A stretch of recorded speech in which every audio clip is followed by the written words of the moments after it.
Gloire à Jésus. Amen. Gloire à Dieu. Shalom, shalom. Shalom, shalom, shalom. Alléluia. Que la paix de notre Seigneur et Sauveur Jésus-Christ soit avec nous tous. Amen. Que Dieu nous bénisse tous. Shalom à tous ceux qui nous suivent en ligne. Que le Seigneur vous bénisse. Soyez bénis de ce que vous aimez les Écritures. À tous les amoureux de la parole de Dieu. À tous les amoureux des Écritures. Alléluia. De la parole de notre Dieu. Demeurez tous bénis au nom de Jésus. Amen. Ce matin, nous sommes à NT. Vous êtes maintenant habitués. Lorsque nous disons NT, c'est la lecture biblique du Nouveau Testament. Alléluia. Et nous serons à NT 16. C'est-à-dire lecture biblique du Nouveau Testament, partie 16. Ça concerne le chapitre 8 de Matthieu. Hier, nous avons vu Matthieu chapitre 7. Et par la grâce de Dieu, nous avons achevé. La Bible dit bien, en Genèse 2, tout ce que Dieu commence, il achève. Et hier, Dieu nous a fait la grâce de débuter le chapitre 7 et de l'achever. Il était bourré d'enseignements. Il était bourré de leçons spirituelles. Alléluia. Et par la grâce de Dieu, nous avons pu achever. Amen, amen. Alors, ce matin, nous allons faire le rappel rapidement avant de continuer. Qui est dans la joie ce matin? Qui est dans la joie d'être là? Gloire à Jésus. Alors, nous allons tout de suite poursuivre avec les leçons. Hier, qu'est-ce que nous avons vu comme leçon? Hier, c'est la première leçon de Matthieu chapitre 7. Yes. Voilà, le Seigneur nous a dit de ne point juger, afin que nous ne soyons jugés. Très bien. Et notamment, il a dit que le jugement ici spirituel, c'est le fait de ne pas porter un jugement selon l'apparence. L'Éternel Dieu nous dit hier, il dit ne jugez point et vous ne serez point jugés. Mais on a défini le jugement comme étant quoi? Le jugement. On a dit, juger une personne, c'est la rejeter sur la base de ce qu'elle est. Alléluia. Rejeter une personne à cause de sa race, à cause de son ethnie, à cause de son appartenance religieuse ou de sa croyance religieuse. Amen. Amen, amen. Donc il y a des gens, ils rejettent les autres parce qu'il est de telle ethnie, ou bien il est de telle race, ou bien il n'appartient pas à ma tribu. Donc on le rejette. C'est ce qu'on appelle juger l'autre. Amen. On a dit juger l'autre aussi, c'était quoi? On continue. Est-ce que Jésus nous a dit qu'on ne doit pas avoir d'appréciation? Est-ce que Jésus nous a dit si une chose est noire, on doit dire qu'elle est blanche? Est-ce que Jésus nous dit si c'est rouge, on doit dire c'est vert? Est-ce que c'est ça? Non. C'est pas ça qu'on appelle juger. Il y a des gens, quand tu leur dis, ah frère, tu es en train de marcher dans l'impureté, dans la souillure. Et tu m'as jugé. Tu m'as jugé. Non. Dieu veut que dans l'amour, on se dise la vérité les uns les autres. C'est dans l'amour. Amen. C'est dans l'amour. C'est pas te juger. Alléluia. Et hier, nous avons vu des chapitres. Nous avons vu Ézéchiel chapitre 3 et nous avons vu Ézéchiel chapitre 33 où Dieu nous disait d'avertir le méchant, de lui parler. Alléluia. Si on ne lui parle pas, Dieu va nous demander son sang. Autre leçon que nous avons vue hier, oui. On continue, micro. Quelle autre leçon? Donc on a vu le jugement. Gloire à Jésus. Et Dieu dit de ne point juger, de ne point dénigrer, de ne point critiquer les autres. Amen, amen. Amen, amen. Mais de nous soutenir les uns les autres, de nous supporter, de nous aimer. Amen, amen. Et de communier, d'être ensemble. Gloire à Jésus. La Bible dit, oh, qu'il est doux, agréable pour des frères d'être unis ensemble. Ce que Dieu veut. On a dit, celui qui a compris toute la parole de Dieu, c'est quoi? Toute la parole de Dieu se résume en quoi? Dans l'amour. Amen. Dans l'amour véritable. L'amour agape. L'amour de Dieu. Comment est l'amour de notre Dieu? C'est un amour totalement désintéressé. C'est un amour inconditionnel. Alléluia. Donc toute la parole de Dieu, la Bible, dans l'Ancien et le Nouveau Testament, résume l'amour du grand roi. L'amour du grand Dieu. Gloire à Jésus. Quoi donc? Nous avons vu quoi hier encore? Les leçons. Jésus nous a même dit oui. Hier nous avons vu aussi que chaque chrétien est un sentinelle pour son frère. Voilà. Donc chaque chrétien est une sentinelle pour son frère. Une sentinelle, c'est qui? C'est un veilleur, c'est un gardien. C'est quelqu'un qui veille. Alléluia. Oui, donc chaque chrétien est une sentinelle pour son frère, pour sa soeur. Qu'est-ce que cela signifie? Oui? Oui, yes. Alléluia. Oui? Cela signifie que si mon frère est sur le point de tomber, je peux le ramener. Si, oui. Si ma soeur est sur le point de tomber, ou bien de faire un mauvais choix, ou bien prendre une mauvaise direction, je peux le conseiller que non, ce n'est pas la direction à prendre. Tu dois même, c'est pas tu peux, tu dois tu dois l'aider. Tu dois l'aider en le conseillant. Il dit, supportons-nous les uns les autres. Tu dois lui donner des conseils. Alléluia. Mais si tu le laisses comme ça sans conseil, il peut continuer dans la mauvaise voie. Donc, il est important que nous nous supportions les uns les autres, que nous nous conseillions. Alléluia. Amen, amen. Et que nous puissions nous aider les uns les autres. Quoi d'autre? Nous avons vu comme leçon hier, oui. Il a dit, pourquoi vois-tu la paille et la poudre. Nous avons la paille dans l'œil et la poudre. Ça veut dire quoi? Ça veut dire que plusieurs personnes ne voient pas leurs propres défauts, mais voient les défauts des autres. Donc, avant de voir pour celui qui est en face de toi, il faut d'abord se regarder soi-même. Donc, très bien, très bien. Hier, on a vu qu'en général, l'homme ne voit pas ses propres défauts, mais il voit toujours ceux des autres. Alléluia. C'est ce qu'on appelle la paille et la poudre. Il ne se voit pas lui-même. C'est quel caractère? Hier, on a dit c'est quel type de caractère qu'il est là? C'est quoi? L'hypocrisie. L'égoïsme. Amen. Il ne voit pas pour lui, il voit pour les autres. Amen, amen. Amen, amen. Qu'est-ce que nous avons dit d'autre? On continue. Il y a eu beaucoup de leçons hier, oui. Nous avons dit aussi que ne soyons pas comme des chiens. Pour retourner encore à nos vomis. Voilà. On a dit hier de ne pas être comme des chiens pour retourner à ce que nous avons vomi. Alléluia.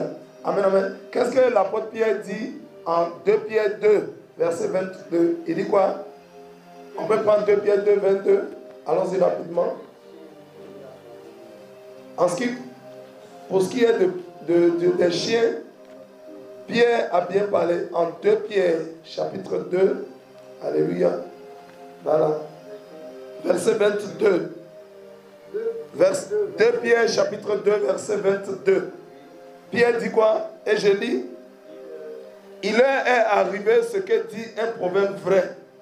Le chien est retourné à ce qu'il avait vomi et la truie lavée s'est vautrée dans le bourbier. Ok? Pierre dit, le chien est retourné à ce qu'il a vomi. Et la truie lavée, une truie c'est un porc. Alléluia. C'est la pelle du porc, est retournée à ce que elle s'est vautrée dans le bourbier. Ouais, on dit un chien. Et on dit une truie lavée. La femelle du porc, quand elle aime souvent, la femelle du porc a plusieurs mamelles et elle aime se vautrer dans la boue. Elle aime se coucher dans les flaques d'eau boueuses. Elle est là, elle aime la saleté. Vous avez beau la prendre, la laver, la mettre dans le salon. Quelque temps après, elle va sortir pour retourner dans l'eau boueuse. Amen. Ça équivaut à avoir une truie lavée. C'est l'image de qui? Dans l'esprit, dans le spirituel. La truie lavée. La truie, c'est un porc. Une des caractéristiques du porc, c'est la saleté. Ok? Donc, une truie, c'est la saleté. C'est l'image du péché. Une truie. Maintenant, la truie est lavée. Ça équivaut à un pécheur qui a été délivré. Un pécheur pardonné. Un pécheur racheté. Qui est passé par la délivrance. Une truie lavée. Une truie est sale, mais quand elle est lavée, ça veut dire qu'elle est délivrée. Non, le pécheur qui a été délivré, il retourne encore dans le péché. Qu'est-ce qui va se passer? Qu'est-ce que Jésus a dit? En Matthieu 12, versets 43 à 45, le Seigneur Jésus dit quoi?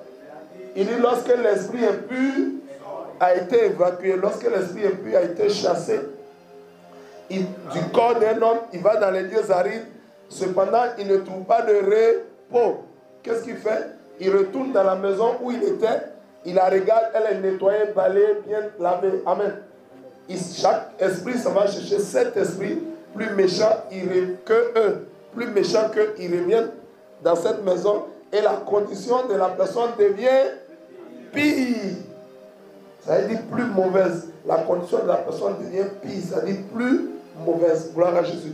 Donc il est important dans l'esprit que quand Jésus t'a racheté, il t'a pardonné, alléluia, et il t'a sanctifié, il est important de ne pas retourner en arrière. La femme de Lot, elle a regardé en arrière, elle est devenue quoi? Une statue de sel. Un chrétien dans nos vies, nous ne sommes pas appelés à regarder en arrière. Parce que ce qui est en arrière, c'est passé. Ce qui est passé est dépassé. Gloire à Jésus. Donc nous ne sommes plus appelés à regarder en arrière. Et la femme de Lot a regardé en arrière, elle est devenue une statue de sel. Un homme qui devient statue, c'est la mort. Alléluia. En regardant derrière, c'est l'image du péché. Romains 6, 23 dit quoi? Le salaire du péché, c'est la mort. Gloire à Jésus. Donc, Pierre nous dit ici que la truie lavée se vautrait encore dans le bourbier. Et il dit le chien est retourné à ce qu'il a vomi. On sait qu'un chien, souvent quand il mange, il arrive des fois où il vomit et il veut encore retourner à ce qu'il a vomi. Le vomi ici, c'est l'image du rejet. Quand tu as vomi quelque chose, tu as rejeté. C'est-à-dire que tu as pris conscience de ta vie de péché, tu rejettes désormais le péché. Je ne veux plus vivre dans la vie de péché, je veux vivre dans la sainteté, dans la pureté, dans la sanctification. Hébreux 12, 14 dit, sans la sanctification, nul ne verra personne ne peut voir le Seigneur. Maintenant, tu es dans cette vie de sanctification et tu vas encore retourner dans le péché. C'est l'image du chien. Donc Dieu nous dit de ne pas adopter l'attitude de ces deux animaux, le porc et le chien. Alléluia. Mais Pierre dit quoi? Il dit, il est arrivé ce que dit un proverbe vrai. Quel est ce proverbe vrai là? Quel est ce proverbe vrai? Nous allons prendre Proverbe 26, verset 11. Nous allons voir quel est ce proverbe vrai dont l'apôtre Pierre parle. L'apôtre Pierre parle. Quel est ce proverbe vrai dont l'apôtre Pierre parle en 2 Pierre 2, verset 22. Prenons Proverbe 26, verset 11. Proverbe, c'est après Psaume. Oui, allons-y, Proverbe 26, verset 11, et nous lisons. Je vais lire. Oui, vous voulez, quelqu'un veut lire? Comme un chien qui retourne à ce qu'il a vomi. Yes. Ainsi est un insensé qui revient à sa folie. Ok. Comme un chien qui retourne à ce qu'il a vomi, ainsi est un insensé qui retourne à sa folie. Quand quelqu'un était dans le péché, que Dieu lui a pardonné, Dieu l'a racheté, alléluia, Dieu l'a nettoyé proprement. Désormais, il est devenu un saint et qu'il retourne encore à ce qu'il a vomi. Dieu te voit comme un insensé. Alléluia. Dieu te voit comme un chien ou bien comme un porc. Il dit de ne pas le faire. Amen, amen. Amen, amen. Gloire à Jésus. Acclame la puissance de la parole de Dieu. Gloire à Jésus. Amen, amen. Gloire à Dieu. Vous verrez que en Jean, prenons la Bible, prenons les Écritures en Jean chapitre 5.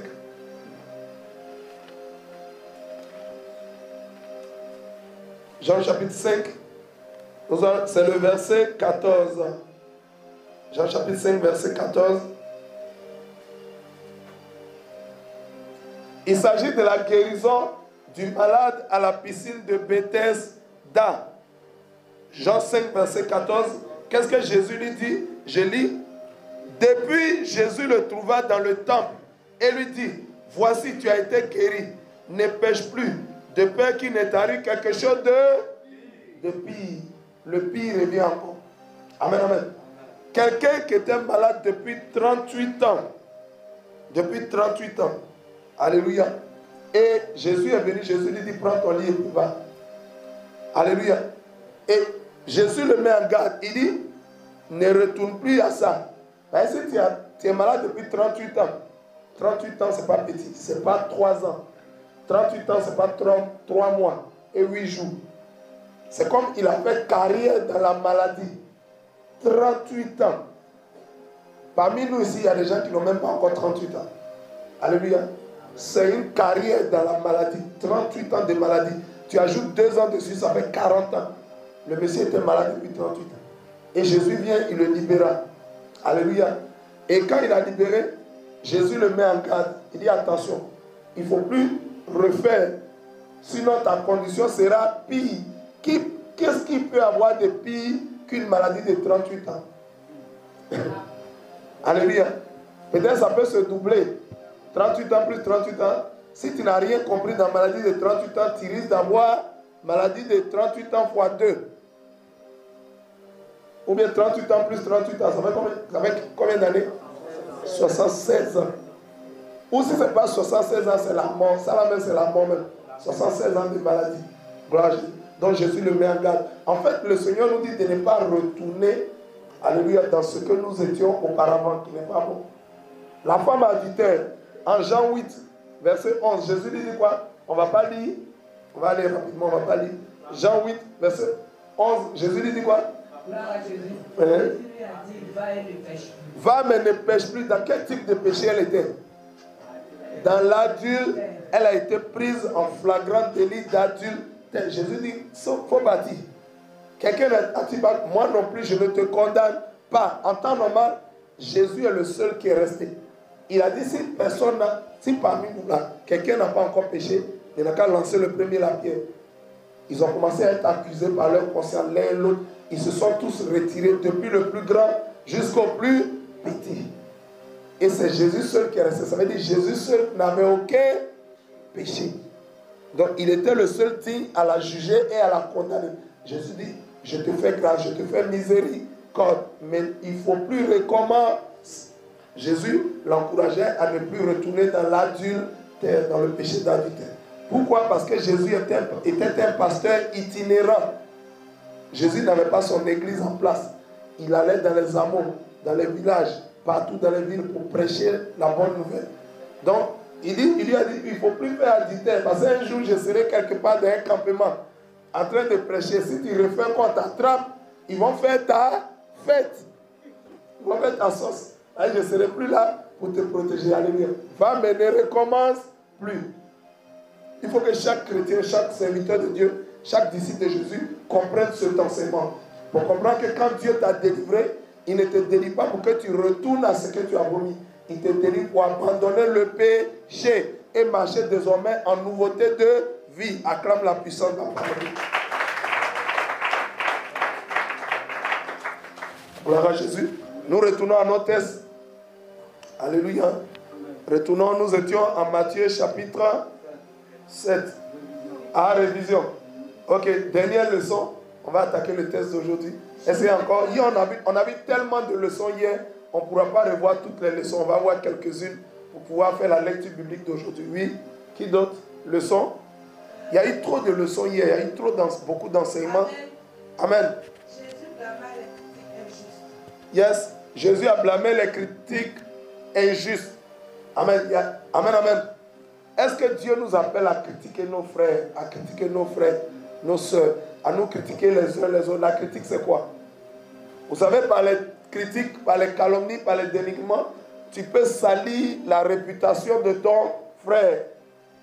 Tu peux assombrir, alléluia, le témoignage de ton frère. Et hier, nous avons vu ça. Quand Jésus dit de ne pas juger, ça concerne aussi cet aspect-là. Il ne faut pas porter de faux jugements. Alléluia. Porter un témoignage qui est faux. Amen. Le faux témoignage, c'est un péché très dangereux. Alléluia.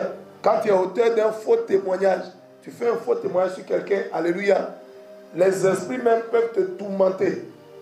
Parce que le diable va t'accuser de ce que tu as rendu un faux témoignage. Alléluia. Dans le témoin, il y a quoi? Un témoin, c'est qui? C'est celui qui a soit entendu ou vu la chose. C'est pourquoi nous avons des témoins oculaires. Alléluia. Et nous avons des témoins auditifs. Celui qui a entendu, c'est un témoin auditif. Celui qui a vu, c'est un témoin oculaire. Parfois, les hommes ne sont ni témoins auditifs, ni témoins oculaires, mais ils aiment témoigner. Ça dit, tu es là dans ta maison et tu entends le voisin. Toi là, je vais te tuer, je vais te tuer. Et tout à l'heure, on vous apprend que chez le voisin là-bas, il y a quelqu'un qui est mort. Tu es un témoin auditif, tu as entendu et puis ça s'est passé. Amen. Ou bien tu as vu et ça s'est réalisé. Témoin oculaire. Amen, amen. Donc si on veut être témoin, il faut être sûr d'avoir vu ou réellement entendu. Mais tu n'as pas vu. Et tu t'as dit, je vais témoigner. Nous avons souvent dans notre monde là beaucoup de faux témoins. Le chrétien n'est pas appelé à faire de faux témoignages. C'est un grave péché. Si tu te rends auteur de faux témoignages, le diable va t'accuser lui-même devant Dieu et les démons vont te fléchir. Gloire à Jésus. Si tu as reçu quelque chose, acclame la puissance de la parole de Dieu. Alléluia. Nous avons vu quoi d'autre? Gloire à Dieu. Gloire à Dieu. Gloire à Dieu. Oui. Nous avons vu aussi que lorsque Jésus enseignait, la foule était frappée par sa doctrine. La foule était frappée par sa doctrine. Pourquoi? Parce qu'il enseignait avec autorité. Il enseignait avec puissance et autorité. La Bible dit, alléluia, ma parole et ma prédication ne consistent pas seulement dans le verbe, mais en démonstration de pourquoi d'esprit et de puissance. Pourquoi la parole de Jésus était si puissante? Pourquoi? Parce qu'il enseignait la vérité. Il enseignait d'abord l'amour, il enseignait la justice et il enseignait la vérité. Jésus n'enseignait jamais le mensonge comme les religieux de son temps. Amen, amen. Les religieux de son temps aussi interprétaient mal les Écritures. Ils interprétaient les Écritures littéralement. Alléluia. Or, Jésus-Christ, il dit, je ne suis pas venu pour abolir, mais pour accomplir, c'est-à-dire pour donner le vrai sens. Alléluia. L'interprétation correcte, l'interprétation vraie aux Écritures, puisqu'il est lui-même la parole de Dieu. Alléluia. Amen, amen. C'est très bien. Oui, on va prendre peut-être la dernière leçon d'hier. Oui, et on va commencer. Amen. Yes. Dans Matthieu 7, nous avons vu le demander et donc demander, vous recevez, chercher, vous trouverez, frapper, vous trouverez. Amen. Et nous avons dit qu'un chrétien doit réellement demander, mais selon le temps et selon la nature. Oui, le chrétien doit demander, mais selon le temps, selon la... Oui, allons-y. On ne doit pas demander ce qui fait pour paraître. On ne doit pas demander pour se glorifier. On ne doit pas demander parce qu'on veut demander. Et on doit demander parce que c'est vraiment important. Yes. Jésus l'a dit hier. Il dit quoi? Vous demandez et vous ne recevez pas parce que vous demandez mal. Amen. Dans le but de satisfaire vos passions. Amen. Jésus, quand nous demandons à Jésus, d'abord, on doit le faire avec la foi. Amen. On doit croire que Dieu va nous exaucer. Amen. Ensuite, on doit demander, alléluia, est-ce qu'on va demander par convoitise? Il y en a qui demandent, il dit, Dieu m'a dit, si je demande quelque chose, si je crois, je reçois ça. Donc, il demande les choses des autres. C'est-à-dire, une femme déjà mariée, il veut encore, il se tourne vers elle. Un homme marié, un poste qui est déjà occupé, un champ déjà occupé, qui a un propriétaire. Les choses qui ont déjà, c'est ce que lui veut. On appelait ça la convoitise. Alléluia. Amen, amen. Et on a dit donc, il faut demander selon, avec foi, dans l'amour et selon la volonté de Dieu. Et on a vu ça en 1 Jean 5, versets 14 et 15, qui dit, nous avons auprès de Dieu cette assurance, que si nous demandons quelque chose selon sa volonté, Dieu nous écoute. Et si nous savons qu'il nous écoute, quel que soit ce que nous lui avons demandé, nous recevons la chose. Et nous avons vu l'aveugle-né qui a dit en Jean 9, verset 31, il a dit quoi? Nous savons que Dieu n'exauce point les pécheurs, mais si quelqu'un fait l'honneur et fait sa volonté, celui-là, Dieu l'exauce. Donc on a vu comment nous devions demander pour pouvoir recevoir de la part de notre Dieu. Et Jésus nous enseigne cela. Gloire à Jésus. On a aussi vu, on avait déjà parlé de chiens. Jésus, on a vu, quand il a dit que nous ne demandons pas, quand on a parlé du chien, on a vu où Jésus avait dit à la femme cananéenne que ce que je suis venu, ce n'est pas pour les petits chiens. Est-ce que la femme s'est plainte pour dire, pourquoi Jésus, tu m'appelles petit chien? Si c'est à toi qu'un pasteur avait dit, ce n'est pas pour vous les petits chiens. Tu allais commencer à faire parler avec le pasteur. Le pasteur m'a insulté. Il m'a appelé petit chien. Mais la femme, Jésus lui a dit petit chien. Il dit, moi, mais il reconnaît que je suis chien. Amen. Elle a un chien, c'est l'image du pécheur. Elle dit, je suis pécheur. Elle a reconnu. Amen. Et quand tu reconnais, Jésus te fait grâce et miséricorde. Et Jésus, elle a dit, même quand les enfants de la maison mangent sur la table, les petits morceaux qui tombent de la table, nous les petits chiens qui sommes en bas de la table, on prend les petits morceaux là. Jésus dit, waouh madame, ta foi est grande, ta foi est solide. Et Jésus lui a dit, qu'il soit fait selon ta foi. Et à l'heure même, ça a été une délivrance à 10 intense. Une délivrance Bluetooth. Jésus est ici et puis il dit elle est guérie et puis elle est guérie. Acclame la puissance de Jésus. Gloire à Jésus. Donc je pense que c'était l'essentiel des leçons hier. Aujourd'hui on va commencer un autre test du jour qui concerne Matthieu chapitre 8. Alléluia, on va prendre le test d'aujourd'hui. Si vous permettez, si vous êtes d'accord, on continue notre étude biblique. Aujourd'hui nous allons voir MT 16, lecture biblique du Nouveau Testament, la partie 16. Ça concerne Matthieu chapitre 8. Alléluia. Et nous allons lire. Prenons Matthieu chapitre 8. Quel est le titre qu'on peut donner à ce test? Guérison d'un lépreux. Tout le monde est d'accord? Guérison d'un lépreux. Nous lisons les Écritures. Tous ceux qui nous suivent en ligne, vous pouvez vous munir de votre Bible, s'il vous plaît. Lorsque Jésus fut descendu de la montagne, une grande foule le suivit. Alléluia. La Bible dit, Jésus fut descendu de la montagne. Ça veut dire, Jésus était où? Il était sur la montagne. Alléluia. Amen, amen. La montagne ici, c'est symbole de quoi? Que signifie la montagne? Une montagne, c'est quoi? Hein? C'est l'image d'une hauteur. Alléluia. Amen, amen. Qui d'autre? On peut expliquer littéralement d'abord, puis on donne ensuite. Il y a des gens qui nous suivent certainement qui ne connaissent pas une montagne. Une montagne, c'est quoi? C'est un lieu élevé, c'est des terres très grandes qui est élevé. Oui? C'est une partie des terres qui est élevée. Ok? Qui montre une certaine hauteur. Alléluia. Donc, spirituellement, quand on dit importante élévation d'un terrain, d'une terre. Alléluia. Donc, lorsqu'on dit quelqu'un est monté sur une montagne, spirituellement, ça veut dire quoi? Monter sur la montagne, c'est quoi? Voilà. Il est en jeûne. Alléluia. Il est en jeûne. Et quelle est l'idée? Moïse est monté sur la montagne pendant combien de jours? 40 jours. À combien de reprises? 2 fois. Alléluia. Donc la montagne, c'est l'image du jeûne. C'est aussi l'image de quoi? Quand on monte sur une montagne, on s'en fait quoi là-bas? On s'en planter des ignames. On fait quoi là-bas? On va pour prier. On va pour chercher la face de Dieu. Quand nous cherchons la face de Dieu, on va pour entendre la voix de Dieu. On va pour écouter Dieu. On va pour communier avec Dieu. Gloire à Jésus. Rechercher sa face. Amen. Amen, amen. Souvent, nous le faisons dans quoi? Pour rechercher la face de Dieu. Comment est-ce qu'on se prépare spirituellement? Dans le jeûne, la prière et la méditation de la parole. C'est une activité spirituelle. Il s'agit de rechercher les choses d'en haut. Parce que la montagne, ça montre une hauteur. Jésus a dit quoi? Rechercher les choses d'en haut. Alléluia. C'est les choses d'en haut, c'est quoi? C'est les choses spirituelles. Et les choses de la terre, c'est les choses matérielles. Alléluia. Donc la Bible dit, lorsque Jésus descendit de la montagne, vous savez, un homme spirituel doit souvent aller sur la montagne. Il y a des chrétiens qui n'aiment jamais jeûner. Il y a des chrétiens pour jeûner, c'est problème. Tant que le pasteur lui a pas donné jeûne, il ne jeûne pas. Alléluia. Pourtant, toi-même, tu peux voir que spirituellement, tu as envie de monter.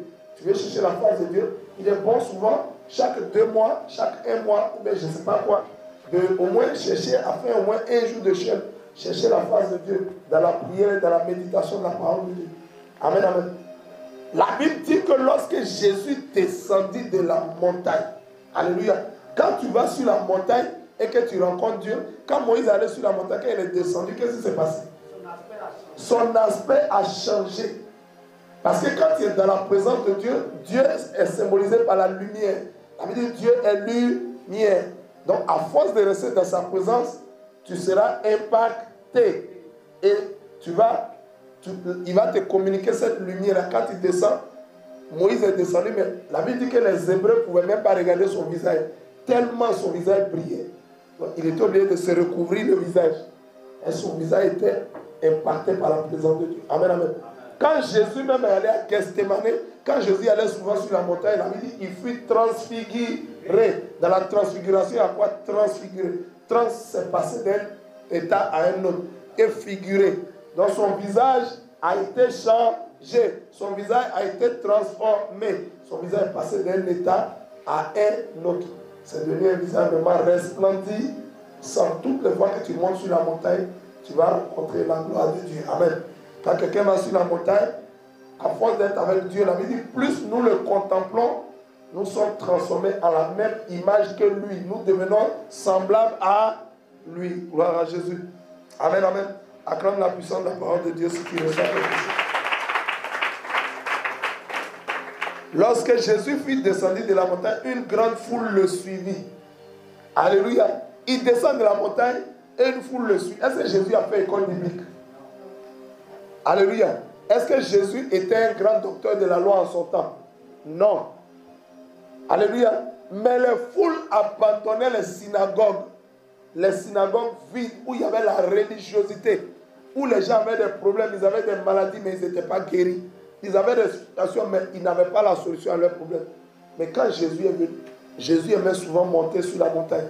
Sur la montagne, l'Éternel Dieu est là-bas. Quand tu montes sur la montagne, si tu es un serviteur de Dieu, un leader, il faut souvent monter sur la montagne pour aller prendre, pour aller te ressourcer, pour venir déverser sur le peuple de Dieu. Va souvent, alléluia, obtenir la solution. Dieu va te remplir et tu vas venir communiquer ça au peuple. Gloire à Jésus. Jésus aimait souvent monter sur la montagne. Et quand il est monté sur la montagne, qu'il est descendu, la Bible dit les foules ont commencé à le suivre. Alléluia. Pourquoi les foules suivaient Jésus? Alléluia. Une foule, c'est quoi? Oui. Une foule, c'est qui? C'est quoi? Oui. Une foule, c'est un nombre de personnes. C'est un grand nombre de personnes. Une personne peut vous suivre, deux personnes peuvent vous suivre. Mais quand une foule vous suit, ça veut dire quoi? Vous avez la solution à leur situation, à leur problème. Alléluia. Vous transportez quelque chose dont ils ont besoin, qui peut leur faire du bien. Parce que n'oubliez jamais, selon le moteur du comportement humain, que l'homme, alléluia, il est régi par cette réalité. Par ces deux réalités. L'homme, il s'approche de tout ce qui est considéré comme étant bien pour lui et il fuit tout ce qui est considéré comme étant mal pour lui. Si on dit tout de suite, allons dans un lieu, on va nous donner 7 millions, tout Abidjan va partir là-bas. Même les villes de l'intérieur vont se vider pour venir. Mais si on dit venez dans tel lieu, on va vous couper un pied, vous allez venir. Vous n'allez trouver personne là-bas. C'est comme ça l'homme est. Il est naturellement attiré par ce qu'il comprend comme étant bien pour lui. Donc si les synagogues étaient là, mais les gens ont commencé à abandonner les synagogues et puis suivre Jésus. Jésus montait souvent sur la montagne. Et quand il descend de la montagne, quand il parle, dès qu'il prie, les gens sont guéris. Dès qu'il sort, les démons sortent. Dès qu'il ordonne, il donne un ordre, les démons obéissent. Alléluia. Donc les gens, leurs problèmes étaient réglés. La femme qui perdait le sang, elle a eu la solution à son problème. Alléluia. Le paralytique, il s'est levé. Alléluia. Les aveugles voyaient. Amen, amen. Et Jésus réglait. Jésus avait un ministère holistique. Le ministère holistique, c'est un ministère qui répond à tous les besoins. Le ministère holistique répond aux besoins selon les besoins. Amen. Il répond aux problèmes des hommes selon leurs besoins. Mais si tu es un pasteur, quelqu'un a faim, tu dis, mets-toi en jeûne, on va parler en langue, on va prier. Jésus va faire. Est-ce que tu réponds à ce problème? Il a faim. Quelqu'un qui a faim, il a besoin de quoi? Il a besoin de nourriture. Ce n'est pas prier, il a besoin de nourriture. Maintenant, s'il n'y a pas de nourriture, on peut prier pour la nourriture. Mais si tu as l'argent, ou bien tu as la nourriture, tu as prié encore. On va intercéder. Quand la nourriture est là, on lui donne. Amen. Amen, amen. Je vous ai raconté cette histoire où il y a un monsieur qui allait voir un serviteur de Dieu. Et le pasteur lui a dit, on va prier. Il dit, pasteur, j'ai un problème de 2000. Le pasteur avait une liasse de billets, une enveloppe qui pouvait contenir comme ça 2 millions. Il a dit, on va parler en langue, on va prier.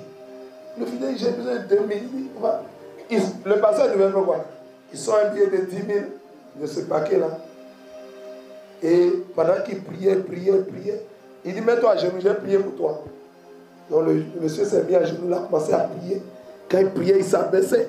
Il était dans une tunique, l'argent était ici. Quand il s'abaissait comme ça, l'enveloppe est tombée. Il dit, reçois. Quand le gars, l'enveloppe est tombée sur lui, il a ouvert, il a vu plein d'idées. Il dit, reçois, est-ce que tu reçois? Il dit, j'ai reçu même. J'ai reçu beaucoup. C'est lourd. Il dit, reçois ça. Au nom de Jésus. Le monsieur a pris son enveloppe. Le pasteur a fini de prier. Il est parti. Quand le pasteur est parti, en principe, il devait rendre l'argent. Il devait donner l'argent au pasteur. Mais il ne lui a pas donné.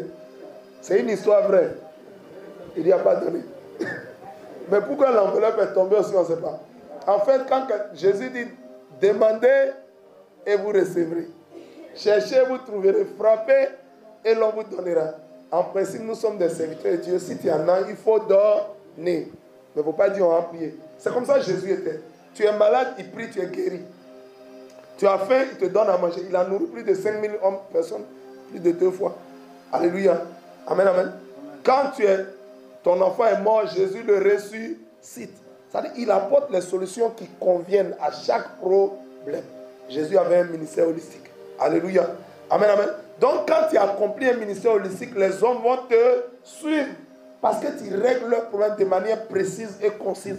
Le problème qu'il a là, tu apportes la solution convenable. Mais c'est toujours les gens qui disent non, on va prier, on va intercéder. Dieu va. Oh, tu en as.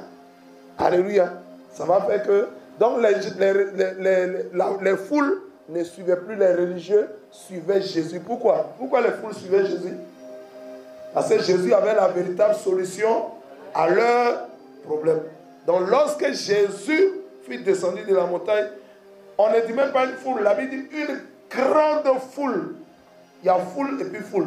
Il y a petite foule, il y a moyenne foule et il y a grande foule. Jésus, c'était grande foule qui le suivait. Les gens venaient de partout, des villages, des hameaux pour le suivre. Amen, amen. Amen, amen. Parce qu'il réglait vraiment le problème des hommes. Vous savez, l'œuvre de Dieu consiste à régler le problème des hommes. Quelqu'un me comprend? L'œuvre de Dieu consiste à aider les hommes. Amen, amen. Amen, amen. Servir Dieu, c'est servir les hommes. Alléluia. Il y en a qui cherchent Dieu. Tu veux servir Dieu, mais tu ne le vois pas. C'est quand tu sers l'homme, c'est ça que tu sers Dieu. Il a dit quoi? Il dit, quand j'avais faim, vous ne m'avez point donné à manger. Quand j'avais soif, vous ne m'avez pas donné à boire. Quand j'étais nu, vous ne m'avez pas habillé. Les gens lui disent, ah, Jésus, c'est où nous on t'a vu? Et on t'a fait toutes ces choses. On t'a pas fait ces choses-là. Il dit, chaque fois que vous avez vu un homme qui avait faim, vous ne lui avez pas donné à manger. Ça veut dire quoi? Ça veut dire que tu en as. Amen. Tu en as, mais tu ne veux pas donner. Amen, amen. Mais si tu n'en as pas, ça c'est un autre cas. Mais si tu en as que tu ne donnes pas, c'est un péché. Quelqu'un comprend? Donc Jésus, il donnait, il servait. Alléluia. Le donner, c'est le symbole de quoi? C'est le signe de quoi? Jean 3,16. Dieu a tellement aimé l'humanité qu'il a donné son Fils unique. Alléluia. Dieu aime, il donne. Quand on aime, on veut voir, on donne. Alléluia. Donc, toutes les foules suivaient Jésus au lieu de suivre les religieux de son temps. Et ils étaient jaloux. Mais pourquoi Jésus qui vient d'arriver, un jeune serviteur comme ça, c'est lui que toutes les foules suivent. Mais il pratique l'amour. Il donne aux gens. Servir Dieu, c'est servir les hommes. Servir Dieu, c'est aider les hommes. Jésus a dit quoi? Il dit, Simon, fils de Jonas, m'aimes-tu? Il dit, oui Seigneur, tu sais que je t'aime. Il dit, paie mes âmes. Amen. Il dit, Simon, fils de Jonas, m'aimes-tu? Il dit, oui Seigneur, tu sais que je t'aime. Il dit, paie mes brebis.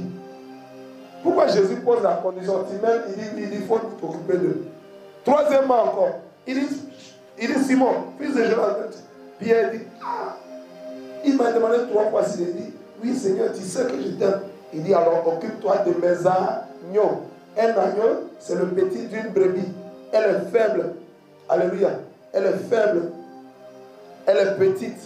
Elle a besoin de soins. Elle a besoin d'entretien. Elle a besoin de compassion. Alléluia. Donc, il a dit à Pierre, paie mes agneaux. Retenons donc que servir Dieu, c'est servir les hommes. Servir Dieu, c'est aimer les hommes. Alléluia, c'est aider les hommes. C'est les soutenir, c'est les supporter. Alléluia. Amen, amen. Quand ils sont dans la difficulté, quand, alléluia, l'homme est dans le désarroi, il s'agit. Dieu ne va pas descendre du ciel pour l'aider. Dieu va passer par toi. Mais si l'instrument refuse de se disposer, comment Dieu peut passer par l'instrument pour aider? Gloire à Jésus. De la même manière que le canal, le tuyau, l'eau passe par lui, le tuyau ne se bouge pas. Il ne se bouge pas de lui-même. Mais quand Dieu dit qu'il faut donner, tu ne veux pas donner. C'est comme tu as bouché ton Dieu. Tu refuses que la bénédiction de Dieu passe par toi pour atteindre les gens là. Quelqu'un comprend la parole de Dieu? La Bible dit, toute une grande foule suivait Jésus. Verset 2. On continue. Et voici, un lépreux s'étant approché, se prosternant devant lui et dit, Seigneur, si tu le veux, tu peux me rendre pur. La Bible parle de qui? Un lépreux. Qui connaît un lépreux? La lèpre, c'est quoi?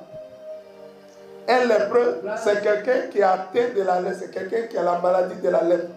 Gloire à Jésus. Un lépreux, c'est représenté comme ses doigts sont à moitié coupés. À moitié coupés. Et ses orteils aussi. Ses orteils aussi. Aussi. Amen, amen. Une maladie. C'est puissant. Donc la lèpre est une maladie. Mais la lèpre n'est pas n'importe quelle maladie. La lèpre est une maladie infamante. Une maladie handicapante. En fait, la lèpre touche toutes les parties du corps de l'homme. La lèpre touche les os, touche les muscles, touche les nerfs, touche les artères, touche les veines, touche la chair, touche la peau. La lèpre touche toutes les parties du corps de l'homme. Alléluia. Amen, amen. Et non seulement la lèpre est une maladie très grave. Alléluia. Alléluia. Mais la lèpre aussi est une maladie très contagieuse. En fait, la lèpre, c'est l'image du péché. Quand on dit la lèpre est une maladie très grave, alléluia, le péché aussi n'est pas moins grave. La lèpre, c'est l'image du péché. Et si la lèpre est grave, le péché aussi n'en est pas moins. Il y a des gens qui prennent le péché pour s'amuser. Un petit péché, mon péché est mignon. Est-ce que le péché est mignon? Le péché est dangereux. Romains 6, verset 3, quelque chose qui entraîne la mort. Le salaire du péché, c'est là. Est-ce que quelque chose qui entraîne la mort, est-ce que c'est un jeu? Aïe, c'est un danger. Quand quelque chose peut entraîner la mort, on dit danger. Attention, danger. Donc le péché n'est pas un jeu. Pourquoi on plaisante avec ça pour dire non, mon petit péché, mon péché mignon? Le péché est comme un serpent. Le péché est comme un poison. Si tu joues avec le poison, ça va te tuer. Si tu joues avec un serpent, prends un serpent, mets mon petit serpent, mon joli serpent, mets-le dans ton âme. Il t'a déjà piqué. Ouais. Donc le péché est très grave. Le péché est très sérieux. Nous ne devrions pas plaisanter avec le péché. Gloire à Jésus. Le péché est très sérieux. Parce que ça entraîne la mort. Amen, amen. Le péché entraîne la mort spirituelle, la mort physique et la mort éternelle. Donc, on ne doit pas s'amuser avec le péché. Gloire à Jésus. Amen, amen. La mort spirituelle, c'est la séparation entre la créature et son créateur. Entre l'homme et son créateur. La mort physique, l'homme a trois parties, corps, âme, esprit. La mort physique, c'est la séparation entre la partie physique de l'homme et sa partie spirituelle. On dit il a rendu l'âme. Quand l'âme sort, on rend quelque chose à celui à qui ça appartient. Amen. On dit, ah, mon frère a rendu l'âme. Son âme là, c'est parti vers le Créateur. Gloire à Jésus. Ou il a rendu l'esprit. C'est les deux parties spirituelles. Amen. Il a rendu ça. C'est la séparation entre le corps et l'âme et l'esprit. La mort éternelle, alléluia, c'est la séparation définitive entre la créature, cela pour toujours, entre la créature et son créateur. C'est la mort éternelle. Gloire à Jésus. J'appelle cela la mort éternelle. Amen, amen. Donc le péché est très sérieux. Donc la lèpre est d'abord le symbole du péché. Elle est une maladie très grave. Alléluia. Elle est aussi une maladie contagieuse. Quand tu avais la lèpre, on te met en quarantaine. Quarantaine signifie quoi? Ça veut dire quoi? C'est un isolement. Alléluia. La quarantaine, c'est un isolement. Alléluia. Pendant un temps indéterminé, on t'isole parce que tu as la lèpre. C'est contagieux. C'est une maladie contagieuse. Ça peut prendre les autres. Donc on te met au loin là-bas. Alléluia. Tout le monde, tout le village vit ici. Mais toi, on fait ta cabane au loin là-bas. Pour ne pas que tu contamines les autres. Oui. Donc la quarantaine, c'est un isolement pendant un temps indéterminé afin de ne pas contaminer les autres par rapport aux maladies contagieuses. Quelqu'un comprend? Donc, le lépreux était un rejeté. un abandonné, un délaissé. Alléluia. Il était quelqu'un qui était éloigné. Donc si la lèpre c'est l'image du péché, le péché fait quoi? Le péché nous éloigne de Dieu. Puisque la lèpre, ça permet qu'on te met en quarantaine. Donc si le péché c'est l'image de la lèpre, le péché permet que le péché t'éloigne de la présence de Dieu, t'éloigne de Dieu, te sépare de Dieu. C'est pourquoi Isaïe 59 dit quoi? C'est pas que la main de l'Éternel est trop courte pour nous exaucer, ni son oreille trop dure pour entendre, mais c'est le péché qui nous cache sa face et l'empêche de nous écouter. Donc le péché est une barrière, une séparation entre l'homme et son créateur, Jésus-Christ de Nazareth. Quelqu'un comprend? Ça nous sépare. Ça fait que le péché fait que nous sommes rejetés. Si tu es dans la drogue, oui, allons-y. Si tu es dans la drogue, si tu es dans le péché, les gens disent, oh, lui là, on dit, toi, va loin de nous, tu te comportes mal. Ça fait qu'on te rejette. Allons-y. Voilà, Jésus. Je voulais ajouter quelque chose. D'accord. Comme dans les années passées, les lépreux étaient. Arrivé un moment, ils ont commencé à les honorer maintenant. Amen. Ils ont commencé à faire des fêtes pour eux, leur donner des présents. Oui. On va très bien acclamer le Seigneur Jésus. Et on va venir dessus dans notre texte. C'est l'image de la restauration. On va voir ça tout à l'heure. Amen. Que Dieu te bénisse, c'est exact. Parce que quelqu'un qui est rejeté, il est déprimé, il est abandonné, il se sent délaissé. Donc ça va plus psychologiquement l'affecter dans sa tête. Donc il faut lui apporter un genre de consolation. D'où l'idée de faire des fêtes pour eux. Amen, amen. Mais les gens font les fêtes, mais ils les tiennent un peu à distance. Amen. On fait les fêtes, on les tient un peu, on n'a pas envie de les toucher. Ce qui n'est pas le cas de Jésus. La Bible dit, et voici un lépreux s'étant approché. Le lépreux avait quoi? La lèpre, c'est quoi? C'est une maladie. Une maladie, c'est un problème. Alléluia. En plus, encore une maladie contagieuse. Amen. Mais le lépreux n'a pas hésité. Celui-là qui était mis au loin, il s'est approché de Jésus. Qu'est-ce que la Bible dit? Approchez-vous de lui et il s'approchera de... Quand quelqu'un a un problème, ou quand Jésus passait, les gens sortaient de maisons, de villes, de villages pour venir à Jésus. Il était important de venir à Dieu. Il dit, venez à moi, vous tous qui êtes fatigués et chargés, et je vous accorderai le repos. Matthieu 11, verset 28. Il dit, venez à moi. Si tu sais que tu es fatigué, il y a des gens, alléluia, qui sont chargés, mais ils ne sont pas encore fatigués. Il y a des hommes, ils sont chargés par les difficultés, par les problèmes, par les situations. Alléluia. Ils ont des problèmes, ils souffrent, mais ils ne sont pas encore fatigués de leur souffrance. Jésus dit, toi qui es à la fois chargé, tu as les difficultés, tu as bagage sur ton dos, tu es chargé. Mais quand tu es fatigué de ta charge, viens à moi, je vais t'aider. Ce lépreux se sentait fatigué de son problème. Il se sentait fatigué de sa charge de lèpre. Ça le fatiguait, ça l'oppressait. Un jour, il a pris sa décision. Il dit, si je reste dans la quarantaine, je vais mourir dedans. Il faut que je sorte de là. Alléluia. Il faut que je sorte de là et qu'il faut que je vienne rencontrer Jésus. Et il a pris son courage à deux mains. Et il a fait quoi? On va lire Jacques 4, verset 8. Il avait dit quoi? Jacques chapitre. Il dit, approchez-vous. On va lire ça. Lisons. Souvent, j'aime bien qu'on lise. Alléluia. Jacques 4, verset 8. Et je lis. Il dit quoi? Approchez-vous de Dieu et il s'approchera de vous. Nettoyez vos mains pécheurs. Alléluia. Purifiez vos cœurs, hommes irrésolus. Qui s'approche en premier? Regardez. Approchez-vous de Dieu et il s'approchera de vous. Qui s'approche en premier? Est-ce que Dieu est malade? Est-ce que Dieu a des maladies? Est-ce que Dieu a des problèmes? C'est toi qui as un problème. Alléluia. Quand quelqu'un a un problème, est-ce que c'est l'hôpital qui vient au malade ou bien c'est le malade qui va à l'hôpital? Entre l'hôpital et le malade, qui s'approche de qui? C'est le malade qui s'approche de la solution qui est l'hôpital. Donc la Bible dit, approchons-nous de Dieu. Ce malade-là, il a pris conscience de cette parole. Il dit, si je reste dans mon coin, je vais mourir dedans. Je vais approcher Dieu, je vais chercher Dieu. Alléluia. Je vais chercher Dieu afin qu'il m'aide. Quand il a vu Jésus, il a compris que Jésus avait la solution à son problème. Amen, amen. Et il a fait quoi? Il a cherché à s'approcher de Jésus. Et quand il s'est approché, la Bible dit quoi? Retournons à Matthieu chapitre 8. La Bible dit quoi? Allons dans le verset 2. Et voici un lépreux s'était approché, se prosternant devant lui. Quand il s'est approché, il ne s'est pas approché pour dire, ouais, quoi, Jésus, fais vite là, je suis pressé. Alléluia. Dans un état d'orgueil, il y a des gens qui s'approchent de Dieu. Pasteur, je suis venu prier pour moi. En fait, je n'ai pas vraiment de problème. Mais c'est ma grande soeur qui dit de venir, vous allez prier pour moi. C'est que tu peux retourner. C'est que tu peux retourner. C'est-à-dire que toi-même, tu n'es pas conscient que tu as un problème. C'est ta grande soeur qui te dit de venir, on va prier pour toi. Il y a des gens comme ça. C'est vrai ou c'est faux? Vous n'avez pas vu des gens comme ça? On lui demande les nouvelles. Frère, soeur, que Dieu te bénisse.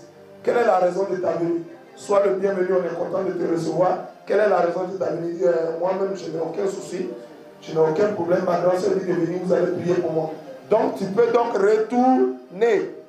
Le lépreux là, il a pris conscience de sa maladie. Il était non seulement chargé, mais fatigué. Et il a approché Jésus. Il a dit, il se prosterna. Se prosterner, c'est quelle posture? C'est quelle position? Oui. C'est la position de qui? D'humilité. Alléluia. Il a adopté une position d'humilité. Mais regarde ce monsieur qui dit, bon, moi, je n'ai aucun problème. Ma soeur dit de venir, vous allez prier pour moi. Ça, c'est quelle posture? Est-ce qu'on s'approche de Dieu avec orgueil? Nous devons nous approcher de notre Dieu dans l'humilité. Le monsieur est venu, il ne s'est pas arrêté devant Jésus pour dire, il s'est jeté à terre, il s'est prosterné. Cette position est d'abord une posture d'humilité. Ensuite, c'est une posture de quoi? Se prosterner. C'est une posture d'adoration. Amen. Se prosterner devant Dieu. Quand tu te prosternes, quand tu es dans l'humilité, tu reconnais quoi? Que tu n'es rien devant celui qui est là. Amen. Quand tu te prosternes, celui qui est là, il est supérieur à moi. Il est plus grand que moi. Il a la solution à mon problème. Et quand il se prosternait, la Bible dit, il se prosterna devant Jésus. C'était aussi l'image d'adoration. Il a commencé à adorer Dieu. La Bible dit quoi? Dieu siège dans l'adoration de son peuple. Quand tu commences à l'adorer, Dieu commence à manifester sa gloire. Et quand il se prosternait, alléluia, la Bible dit, il se prosterna devant lui, devant Jésus, et dit, qui mérite qu'on se prosterne devant lui? C'est devant Jésus-Christ. Mais ça veut dire qu'il est qui? Il est Dieu. C'est devant Dieu qu'on se prosterne.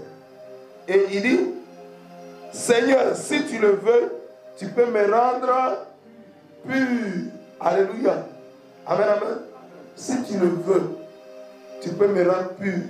Il dit, si Jésus le veut. Le lépreux dit à Jésus, si tu veux là, tu peux me rendre pur. Jésus était qui? Jésus est Dieu.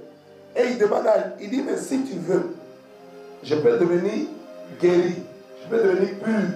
Alléluia. La Bible dit quoi? En 1 Timothée 2, versets 3 et 4. La Bible dit quoi? Dieu, le vœu de Dieu. La Bible dit, cela est agréable et bon devant notre Dieu, qui veut que tous les hommes soient sauvés et qui parviennent à la connaissance de la vérité. La vérité, c'est qui? C'est Jésus. Dieu veut que tous les hommes connaissent Jésus et que tous les hommes soient sauvés. Le lépreux dit, si tu veux, là. Mais Dieu veut.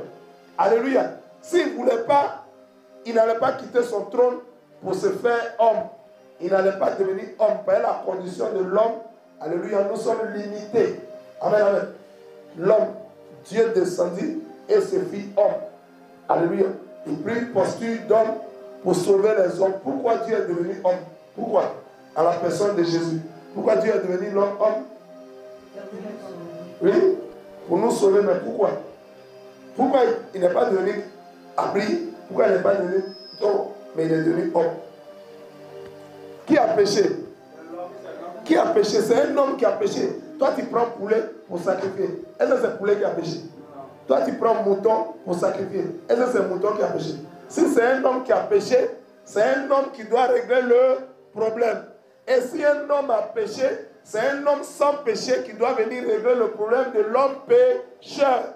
Donc, il fallait aspirer à tout ça. Gloire à Jésus. C'est pourquoi Jésus s'est fait homme. Alléluia. Il y a certains aujourd'hui qui continuent toujours d'égorger mouton. Mais mouton ne peut pas porter le problème des hommes. Amen. Il appartient à l'homme de résoudre le problème de l'homme. Si c'est un homme qui a péché, c'est un homme qui doit venir porter le péché des hommes. Malheureusement, tous les hommes sur la terre sont pécheurs. La Bible dit, il n'y a point d'homme qui ne pêche. Et la Bible dit, car tous ont péché et sont privés de la gloire de Dieu. Donc il fallait un homme sans péché. C'est pourquoi Dieu lui-même s'est fait homme. C'est pourquoi Dieu est devenu homme à la personne de Jésus pour venir porter le péché des hommes. Parce que si un homme vient porter le péché de son frère, ce frère qui a porté ses péchés, lui aussi il a ses péchés. Il faut qu'on trouve encore un autre homme pour venir porter les péchés de celui qui a pris les péchés de son frère. Et si cet homme qui est venu prendre ses péchés, lui aussi il a des péchés. Il faut encore trouver un autre homme sans péché pour venir. On prend encore un autre homme pour porter les péchés de l'homme. Lui aussi il a des péchés. On va faire tout Abidjan. On va faire toute la Côte d'Ivoire. On va faire l'Afrique. On va faire tout le monde entier. Le dernier homme qui a porté le péché du dernier homme là, lui aussi il a ses péchés. Il faut qu'on trouve encore un homme. On a fini toute l'humanité. Il fallait que Dieu lui-même là, il devienne homme. C'est trop facile pour Dieu de devenir homme. Amen. C'est lui qui a tout créé. Il peut se faire homme. Et il est devenu un homme à la personne de Jésus-Christ. Un homme sans péché. Tout à l'heure, on l'a vu, non? Quand il a vu la femme adultère, il a dit, celui qui n'a jamais péché, il n'a qu'à lancer caillou. Quand lui avait lancé caillou, sa conscience l'accuse. Toi, hier, là, tu n'as pas volé. Quand un autre veut lancer caillou, hier, là, toi, tu as cherché femme déjà. La conscience, il s'en va, il jette le caillou, il s'en va. Quand un autre veut lancer le caillou, hier, tu as menti. La conscience l'accuse, il jette son, du plus grand jusqu'au plus petit. Mais Jésus seul est resté. Ça veut dire quoi? Il était le seul homme sans péché. Parce que si tu restes, c'est que tu n'as pas de péché. Si tu t'en vas, c'est que tu as péché. Jésus seul est resté. Il est le seul homme qui n'a jamais péché. Il a été conçu sans péché. Il est né sans péché. Il a grandi sans péché. Il a vécu sans péché. Il est mort sans péché. C'est seulement notre péché qu'il a porté sur son nez pour mourir. Alléluia. Sinon, il est mort sans péché. Amen, amen. Le seul homme sans péché, c'est Jésus-Christ de Nazareth. Acclame le seul homme sans péché. Le Dieu qui se fait homme. Le Dieu qui est devenu homme. C'est la personne, alléluia, et l'œuvre de Jésus-Christ de Nazareth. Le véritable Dieu, Jésus-Christ de Nazareth. Amen, amen. Amen, amen. La Bible dit, il se procéda devant lui et dit, Seigneur, si tu le veux, tu peux me rendre pur. On disait tout à l'heure que Dieu veut. Alléluia. Il dit son vœu, c'est que tous les hommes soient sauvés. Si ça ne tenait qu'à Dieu seul, si ça ne tenait qu'à Jésus seul, Jésus veut que tous les hommes qui sont sur la terre soient sauvés. Si ça tient qu'à Dieu seul, il veut que tous les hommes aillent au ciel. C'est ça, non? Mon vœu, c'est que tous les hommes soient sauvés. Jésus veut que tous les hommes aillent au ciel. Amen, amen. Si ça tenait qu'à lui seul, il va nous prendre nous tous pour aller au ciel. Mais malheureusement, l'homme aime le péché. L'homme ne veut pas se séparer du péché. L'homme ne veut pas marcher dans la sainteté, dans la sanctification, dans la purification. Voilà pourquoi certains périssent. Les hommes périssent pas parce que Dieu le veut. Alléluia. Mais les hommes périssent parce qu'eux-mêmes, ils choisissent le péché. Ils choisissent le mal. Dieu nous dit choisissez. Qui vous voulez servir? Josué a dit quoi? Moi et ma maison, nous servirons l'Éternel. Josué a choisi. Il dit lui et sa famille. Toi et ta maison, c'est toi et ta. Josué dit moi et ma maison. On choisit Jésus. Josué 24, verset 15. Amen, amen. Il dit on choisit l'Éternel. Deutéronome 30, verset 15 à 19 dit quoi? Il dit Dieu met aujourd'hui devant vous la vie et la mort, la bénédiction et la malédiction. Il dit pardonnez, choisissez la vie. Donc Dieu veut tellement qu'on soit sauvé. Il met deux réalités. Il dit de choisir la vie afin d'aller au ciel. Mais aujourd'hui, plusieurs hommes choisissent la mort, choisissent le péché. C'est pourquoi certains vont aller en enfer, dans le lieu de tourment, malgré la bonne volonté de Dieu. Si ça tenait qu'à Dieu, Dieu veut notre bien. Dieu veut notre bonheur. Il a dit quoi, Jérémie 29, verset 11? Il dit, j'ai formulé, il dit, car j'ai formé sur vous des projets de malheur. Il dit, de malheur. Il dit non, j'ai formé sur vous des projets de bonheur afin de vous donner un avenir et de l'espérance. Dieu, il nous aime. Dieu nous aime. Dieu aime toutes les nations. Dieu aime tous les peuples. Dieu aime tous les hommes. Malheureusement, les hommes n'aiment pas Dieu. Les hommes aiment le péché. C'est ça qui est notre problème. C'est le péché qui est le problème de l'homme. Alléluia. Ton problème, ce n'est pas que tu n'as pas beaucoup de villas. Ton problème, ce n'est pas que tu n'as pas beaucoup de voitures. Ton problème, ce n'est pas que tu n'as pas stocké des millions en banque. Ce n'est pas ça ton problème. Ton problème, c'est le péché. Ton problème, c'est l'amour du péché. Tu aimes le péché, tu aimes le mal. Tu n'aimes pas le Dieu qui t'a créé, Jésus-Christ de Nazareth. Amen, amen. Sinon, si ça tient qu'à Dieu, Dieu ne veut pas la mort du pécheur.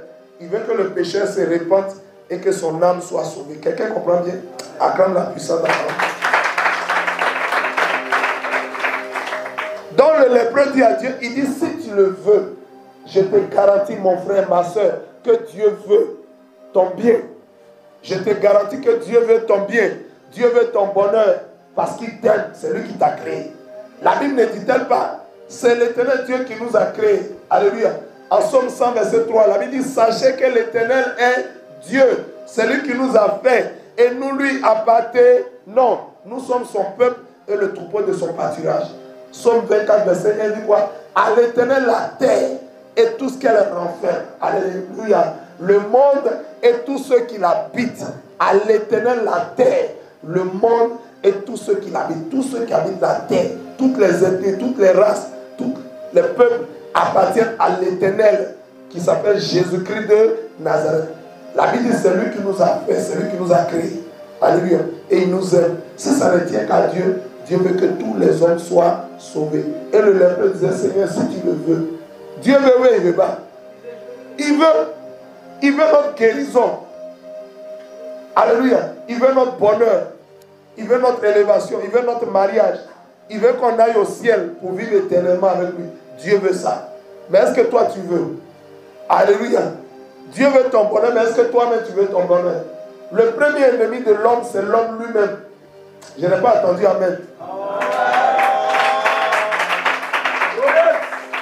Alléluia. Le premier ennemi de l'homme, c'est l'homme lui-même. Ton premier ennemi, ce n'est pas les démons d'abord. Ton premier ennemi, ce n'est pas Satan. Parce que Satan, là, il joue sur ta volonté. Alléluia. Le diable nous tente en fonction de ce que nous-mêmes nous aimons. Si tu aimes l'adultère, c'est sur ça il va te tenter. Si tu aimes les femmes, c'est sur femmes il va te tenter. Si tu aimes l'argent, c'est sur ça il va te tenter. Donc le problème, c'est toi-même, ce n'est pas le diable, ce n'est pas les démons. Le problème de l'homme, c'est l'homme lui-même. Dieu veut que tu ailles au ciel. Est-ce que toi tu as envie d'aller au ciel? Si tu voulais aller au ciel, est-ce que tu allais vivre telle vie? Alléluia. Le patron du ciel est saint. Le patron du ciel, il est saint. On l'appelle le Dieu saint. Et dans le ciel, tout Christ sainteté. Donc, le péché n'a pas au ciel. Donc, si tu as envie d'aller au ciel, alléluia, il faut te tenir dans la sanctification, sans laquelle personne ne verra le Seigneur. Hébreux 12, verset 14. Il dit, mais Seigneur, si tu veux, je vous dis que Dieu veut le bonheur de l'humanité. Les gens disent, mais pourquoi donc, si Dieu est là, pourquoi il y a des maladies? Pourquoi il y a des souffrances? Pourquoi il y a des malheurs? Pourquoi il y a des malédictions? Tout ça, ce n'est pas Dieu. Dieu a créé un monde parfait, un monde ordonné, un monde propre. Alléluia. Il nous a créé parfait. Mais s'il y a le péché, s'il y a les souffrances, s'il y a les malheurs, alléluia, s'il y a les maladies, s'il y a la mort, ce n'est pas l'œuvre de Dieu. C'est les hommes. C'est le péché qui fait ça. Quelqu'un comprend bien? Peut-être cet homme, il était lépreux, peut-être il a cherché femme de quelqu'un. Alléluia. Souvent, les maladies, il y a plusieurs maladies qui ont des origines spirituelles. Amen, amen. Et il dit, Seigneur, si tu le veux. Jésus dit quoi? Quand il dit, Seigneur, si tu le veux, il dit quoi? Tu peux me rendre pur. Il dit, tu peux. Peut, c'est le verbe pouvoir. Ça veut dire quoi? Quand quelqu'un peut, qui peut? Qui peut? Celui qui a les pouvoirs. Qui peut? C'est celui qui a les pouvoirs. Celui qui a le pouvoir, il peut. Il dit, Seigneur, si tu le veux, tu peux, tu peux. Cela n'était pas impossible. Tu peux me rendre. Il dit, Jésus peut. C'était un acte de quoi? Un acte de foi. Il dit, Jésus peut. Si tu crois que Jésus peut, Jésus le fera. Alléluia. Si tu crois que Jésus peut, Jésus fera. Mais si tu crois que Jésus ne peut pas, tu n'auras rien. Car la Bible dit à Luc 1, verset 37, car rien n'est impossible à Dieu. Et Jésus est Dieu. Donc Jésus peut tout. Il dit, tous les pouvoirs m'ont été donnés dans les cieux, sur la terre et sous la terre. Alléluia. Il dit, il a la totalité des pouvoirs. Celui qui a la totalité des pouvoirs, il peut tout.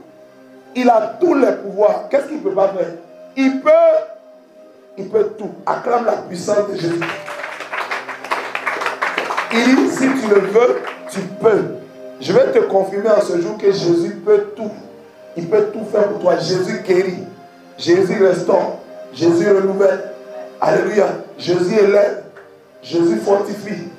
Jésus bénit. Alléluia. Mais son premier vœu, c'est que tu ailles au ciel. Il veut que tu vives éternellement avec lui. Alors donne-lui ton cœur. Donne-lui ta vie. Donne-lui ton âme. Donne-lui ton cœur. Alléluia.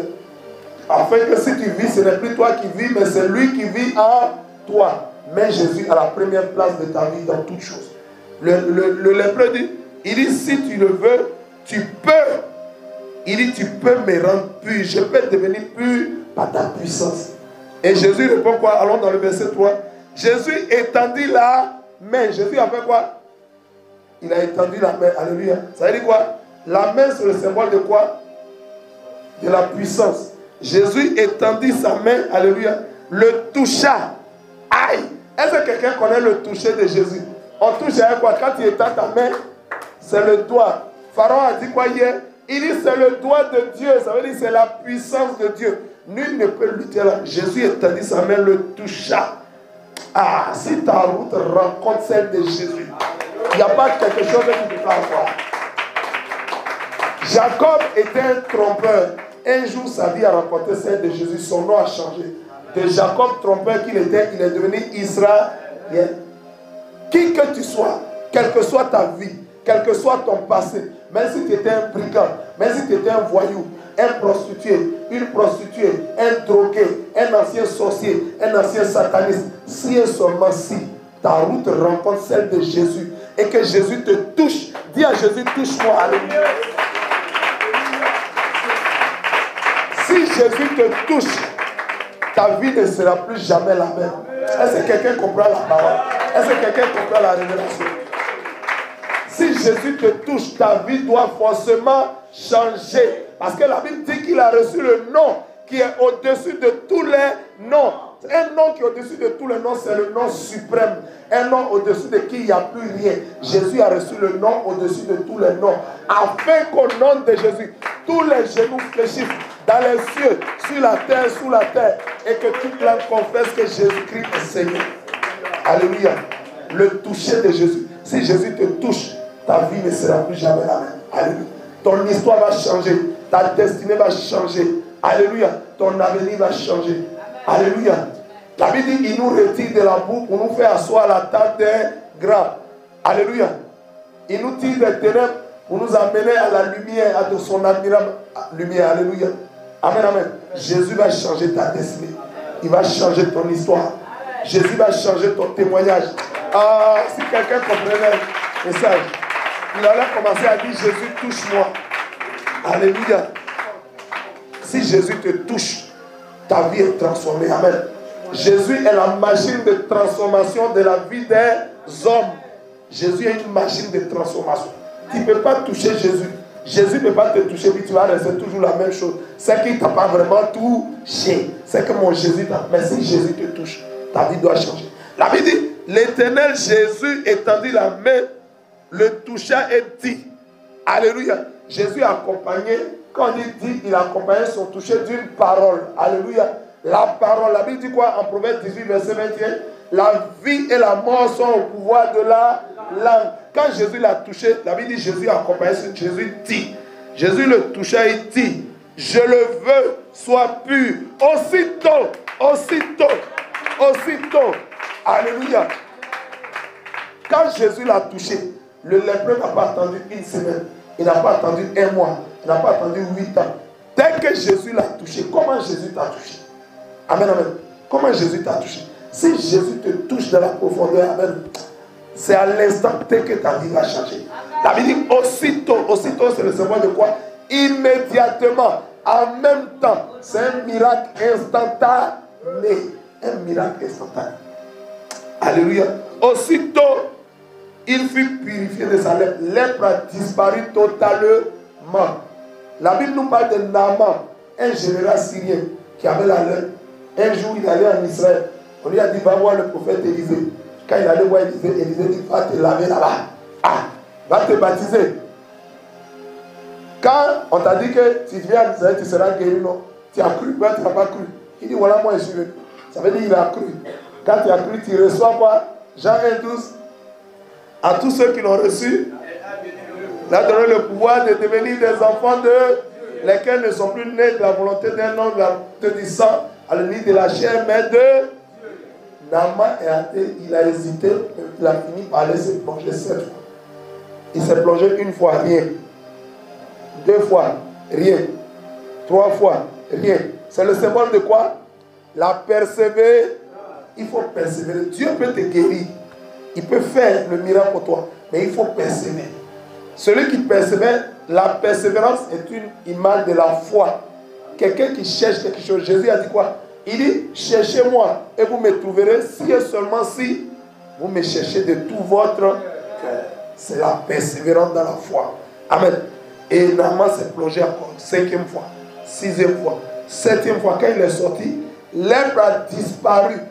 Alléluia, lèpre est parti. Lèpre a bada, lèpre est terminé. Alléluia. Naaman a retrouvé la guérison totale et instantanée. Amen, amen. Amen, amen. Jésus le toucha, prononça une parole et aussitôt, il fut purifié de sa lèpre. Vous savez, ce message est très très important. Jésus est en train de guérir un lépreux. Et la lèpre, c'est l'image du péché. Veux-tu être guéri de ta lèpre? Alléluia. Pour être guéri de ta lèpre, il faut te déplacer. Il faut mettre ta foi en Jésus. Il faut quitter là où tu es pour venir à Jésus. Et Jésus va te toucher. Alléluia. Avec le doigt de Dieu. Et tu seras guéri. Ton problème sera résolu. Le monsieur, sa lèpre a été guérie. Gloire à Jésus. Amen, amen. Son problème a été résolu. Qu'est-ce que Paul disait? En Romains 10, verset 1, Paul dit, il dit, le vœu de mon cœur, alléluia, c'est que vous soyez aussi sauvés. Dieu veut, mais en tant que normal, si tu es un serviteur de Dieu, tu veux aussi. Vous savez, dans l'esprit, pour qu'un homme reçoive sa délivrance, il faut que 3 personnes soient d'accord. Amen, amen. Pour qu'un homme reçoive sa délivrance, il faut que 3 personnes soient d'accord. D'abord, il faut que Dieu soit d'accord. Qu'est-ce qu'on a vu en 1 Timothée 2, verset 3, 4? On dit, Dieu veut que tous les hommes soient sauvés et guéris. Amen. La première personne qui doit vouloir pour que tu aies une délivrance totale, c'est Dieu. Dieu a déjà fait le travail. Il veut, c'est pourquoi il est allé à la croix. C'est pourquoi il s'est fait homme et il est allé mourir à la croix pour prendre tes péchés. Deuxième personne, ceux qui prient pour toi, le pasteur, il faut qu'il soit d'accord. Paul a dit quoi? En Romains 10, verset 1. Il dit quoi? Le vœu de mon cœur, c'est que vous soyez sauvés. Donc Paul, qui est l'image du pasteur, le pasteur aussi doit être d'accord pour que tu sois délivré. La troisième et dernière personne qui doit être d'accord pour que tu sois délivré, c'est qui? C'est toi-même. Les 3 personnes. Dieu, le pasteur et toi-même. La délivrance n'est pas forcée, ce n'est pas un brigandage. Tes parents veulent que tu sois délivré. Ta maman veut. Mais si toi-même tu veux pas, Dieu veut. Mais si tu ne veux pas, on ne va pas te délivrer de force. Gloire à Jésus. Le monde spirituel n'est pas fort. Amen, amen. Amen, amen. Paul dit, il dit, frère, le vœu de mon cœur et ma prière à Dieu pour eux, c'est qu'ils soient sauvés. Romains 10, 1. Frère, quand souvent Paul dit frère, il s'agit de frères et sœurs. Chaque fois que vous allez voir dans le livre de Paul, Paul dit frère au pluriel. Il s'agit, frère ici, c'est les frères hommes, c'est les frères femmes et sœurs. Amen. Donc quand Paul dit frère, il s'agit des hommes et des femmes. Il dit frère, le vœu de mon cœur et ma prière à Dieu pour eux, c'est qu'ils soient sauvés. Il parlait des chrétiens de Rome. Il parlait des habitants de la Rome. Il dit, il veut qu'ils soient sauvés. Donc Dieu veut, Paul veut, toi aussi, si tu veux, tu seras délivré. On va terminer le verset 4. Puis Jésus lui dit, alléluia. Puis Jésus lui dit, garde-toi d'en parler à personne, mais va te montrer au sacrificateur et présente l'offrande que Moïse a prescrite afin que cela leur serve de témoignage. Alléluia. En Lévitique 13, verset 45-46, on va prendre ça rapidement. Lévitique chapitre 13, on a parlé déjà de la quarantaine du lépreux.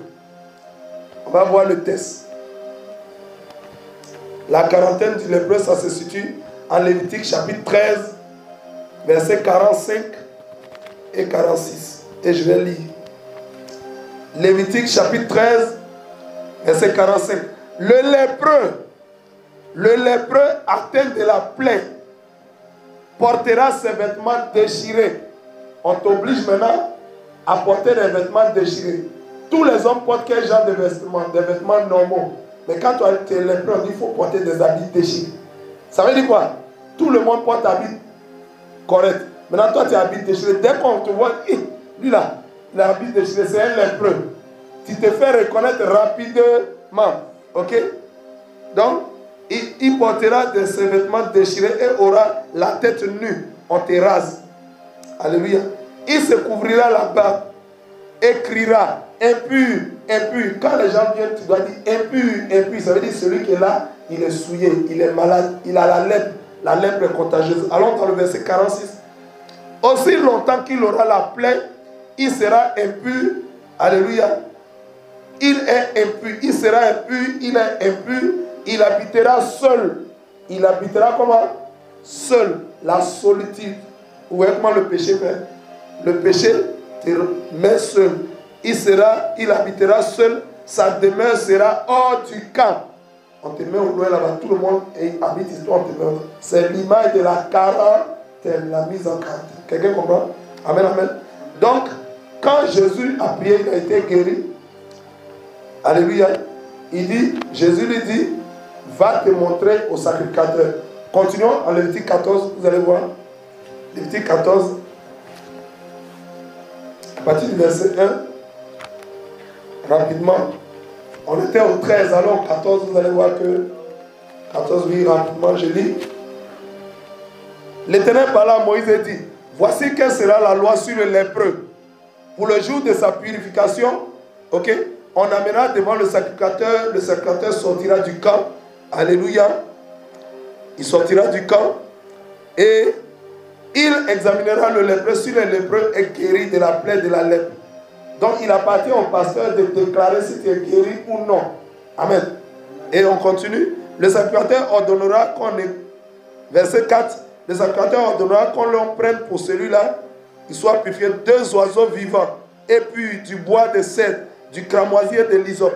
Le sacrificateur ordonnera qu'on égorge l'un des 2 oiseaux sur un vase de terre, sur de l'eau vive. Il prendra l'oiseau vivant, le bois de cèdre, le cramoisi, l'hysope, et il les trempera avec l'oiseau vivant dans le sang de l'oiseau égorgé sur l'eau vive. Il en fera 7 fois l'aspersion, le signe de la perfection, sur celui-ci, celui qui doit être purifié de la lèpre, puis il le déclarera pur et il le lâchera dans les champs l'oiseau vivant. Amen, amen. Amen, amen. Oui, 2 oiseaux. C'est l'image de quoi? C'est l'image de Christ. Le premier oiseau, on doit l'égorger. Il doit mourir à cause du lépreux. Amen. Et le deuxième, on doit le libérer. C'est l'image de la mort du Christ et de notre résurrection. Jésus est mort pour prendre nos péchés et il est ressuscité pour notre justification, notre libération. C'est les 2 oiseaux. Premier oiseau, c'est la mort du Christ. Deuxième oiseau, qu'on doit libérer, c'est l'image de la résurrection. Acclame la puissance de la parole de Dieu. Amen, amen. Donc, on a lu ce texte juste pour montrer que quand il y a un lépreux que tu es guéri, tu dois encore aller voir un sacrificateur pour confirmer ta guérison, pour la confirmer, pour la proclamer. Vous avez vu les 10 lépreux qui sont venus vers Jésus. Quand Jésus a dit quoi? Allez vous montrer au sacrificateur. Allez voir le pasteur. C'est le texte original. Amen. C'est le texte d'où cette pratique est venue. Alléluia. Donc, retournons à notre texte pour terminer. Matthieu 8. Rapidement. Matthieu chapitre 8. On retourne à notre texte et on va terminer. La Bible dit, Jésus lui dit, va te montrer au sacrificateur et présente l'offrande que Moïse a prescrit. Quelle est l'offrande que Moïse a prescrit? Les 2 oiseaux. C'est qu'on vient de lire là. Alléluia. Et présente l'offrande que Moïse a prescrit afin que cela les serve de témoignage. Et quand Jésus a dit, alléluia, le lépreux était guéri. Pourquoi Jésus dit aux lépreux d'aller respecter ce que Moïse a écrit? Est-ce que Jésus était opposé à Moïse? Alléluia. Les gens de son temps, les pharisiens, les chefs religieux disaient que non, lui là, il ne respecte pas la loi de Moïse. Amen, amen. La loi qui a été citée, c'est Lévitique, c'est l'Ancien Testament. Mais vous voyez que Jésus enseignait l'Ancien Testament. Il disait aux gens, va te montrer. Donc Jésus n'était pas contraire à l'Ancien Testament, puisque l'Ancien Testament, c'est aussi la Bible, c'est la parole de Dieu, c'est les Écritures. Jésus a dit, tant que tout n'est pas accompli, il ne disparaîtra pas un seul iota. Jésus a confirmé l'Ancien Testament. Les 39 livres de l'Ancien Testament qui sont la parole de Dieu. Et du temps de Jésus, le Nouveau Testament n'était pas encore rédigé, n'était pas encore écrit. Donc Jésus travaillait, il priait avec l'Ancien Testament et il enseignait même l'Ancien Testament à ses disciples. Voilà Jésus. Le jour où le diable est venu tenter Jésus dans le désert, les textes bibliques que Jésus a dit, il est écrit, c'était l'Ancien Testament. Acclame la puissance de la parole. Quelles sont les leçons que nous retenons? On a terminé. On va s'arrêter là. Il y a beaucoup d'enseignements, donc on va découper Matthieu chapitre 8, petit à petit. Amen. On va s'arrêter là. Oui, question? Le verset 4, Matthieu chapitre 8, au début, il avait dit, puis Jésus lui dit, garde-toi d'en parler à personne. Très bien. Amen. Jésus dit, le lépreux est guéri. Quand quelqu'un est guéri, il doit aller témoigner. Quand quelqu'un est guéri, il doit aller publier ça à tout le monde. Ah, c'est Jésus qui m'a guéri. Oh, Jésus m'a aidé. Vous aussi, venez à Jésus. Mais Jésus dit, garde-toi d'en parler à personne. Amen. Amen, amen. Jésus, vous savez, premier élément, pourquoi Jésus dit de garder d'en parler à personne, c'est une action d'humilité. La Bible dit, ce que ta main gauche fait, il ne faut pas ta main droite va être au courant. Amen. Ce que ta main gauche fait. Ah, mais c'est la main. Ma main gauche, c'est moi. Ma main droite, c'est moi. Maintenant, ma main gauche, c'est ma main droite. C'est une image pour dire qu'il faut être dans l'humilité. Il faut être discret. Il ne faut pas être orgueilleux. Il ne faut pas se mettre en avant. Toi, tu es pasteur. Jésus a dit, va. Amen. Jésus l'a guéri. Mais Jésus dit, il ne faut pas en parler. Alléluia. C'était ici Jésus, homme. Et nous, les serviteurs de Dieu, en tant qu'hommes, quand nous prions, qui fait? C'est nous qui prions, mais c'est Dieu qui fait. C'est Jésus qui fait. Donc, on n'a pas le droit de nous publier. Va dire que c'est docteur Hippo qui t'a guéri. Hein? Va dire que c'est docteur Hippo qui a prié pour toi. Va dire ça à tout le monde. Non, non, non, non. Jésus dit, n'en parle à personne. Il ne faut pas mon nom va sortir de là. Amen, amen.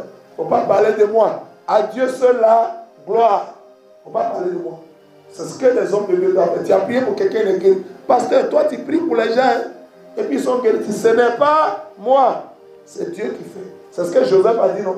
Joseph dit, ce n'est pas moi. Quand on a dit à Daniel, Daniel dit, ce n'est pas moi. Il y a un Dieu qui est dans les cieux. Il a rendu gloire à qui? 1 Corinthiens 10, 30, allez, 31. Que nous mangeons, que nous buvons, quel que soit ce que nous faisons, nous devons tout faire pour la gloire de Dieu. Amen, amen. Deuxième élément, pourquoi Jésus a dit, ça c'est le premier élément. Deuxième élément, pourquoi Jésus a dit, n'en parle à personne. Il voulait que ce ne soit pas le monsieur qui a dit, mais que chaque personne ait une expérience de lui. Chacun n'a qu'à faire son expérience personnelle de Dieu. Mais nous ne rencontrons pas Dieu de la même manière. Il y en a qui ont rencontré Dieu à cause de la lèpre. Il y a d'autres qui vont le rencontrer à cause de maux de ventre. Il y a d'autres qui vont le rencontrer à cause de migraine. Il y a d'autres qui vont le rencontrer à cause de paralysie. Il y a d'autres qui vont le rencontrer à cause de la cécité. Ils ne voient pas clair. Ils sont aveugles. Chacun rencontre Jésus personnellement. Le salut est personnel. La rencontre avec Dieu est personnelle et individuelle. Ce n'est pas en groupe. Amen. Donc Jésus voulait que chacun fasse l'expérience de Dieu de manière personnelle. Toi, ne va pas dire, chacun va faire son expérience avec moi. Amen. Chacun va me connaître individuellement. Acclame la puissance de la parole. Quelqu'un a bien compris? Amen. Si le monsieur seul allait publier, il y a des gens, dès qu'on leur dit ça, malgré ça, ils ne vont pas croire. Mais si lui-même, il a expérimenté Jésus, il va croire même. Amen. Quand on lui dit, ah, c'est Jésus qui a fait, il dit, ah, il a fait. J'ai compris. Mais quand lui-même, il va expérimenter Jésus, il va voir que ce n'est pas amusement que Jésus est vraiment Dieu. Quand Jésus dit à quelqu'un, il ne faut pas aller dire aux gens, il veut que les autres là n'ont qu'à venir faire l'expérience eux-mêmes personnellement. Chacun n'a qu'à venir. Quelqu'un a reçu quelque chose aujourd'hui, acclame la puissance de la parole de Dieu. Si tu as été béni, si le Seigneur Jésus t'a accepté quelque chose, tout est fait pour sa gloire. Amen, amen. On va prier le Seigneur. Père, merci ce matin. Tu nous as encore richement bénis. Que ton nom soit béni. Gloire, honneur, louange à toi. Au nom puissant de Jésus. Alléluia. Quelqu'un acclame le Seigneur. Quelqu'un bénit Jésus. Shalom à tous demain.